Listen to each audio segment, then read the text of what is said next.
నిండు ప్రాణముల బలిగొన్న మీ బ్రహ్మన్న గారి అహింసా సిద్ధాంతమునకు మా నవోవాకములు ఇక ద్వితీయమున పంపిన ఆ అద్వితీయ సందేశమేదియో. 2 నిండు ప్రాణములు బలిగొన్న వారి పాపములు ఎప్పటికైనా భద్రలు కాకుండా మహామంత్రిని రణభట్టు, ఆ మాట వాస్తవ సత్యమే కావచ్చును. జాగరణంపగా నువ్వు వచ్చిన పని తెలుపు. అవశ్యము ప్రభు.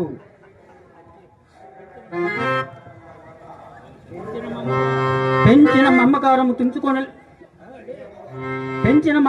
తుంచుకొనలేక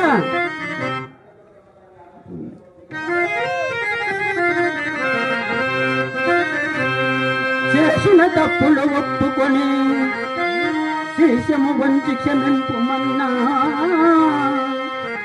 నీ దోషము పోవు రథమున దోగడు.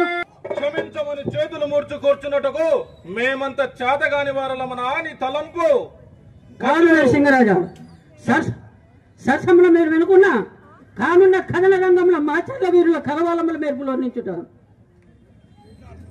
ఈ మూఢసిత్తుడా, దూతవై సహించినందులకు నీ దుందుడుగు పలుకులు అధికమవుచున్నవి.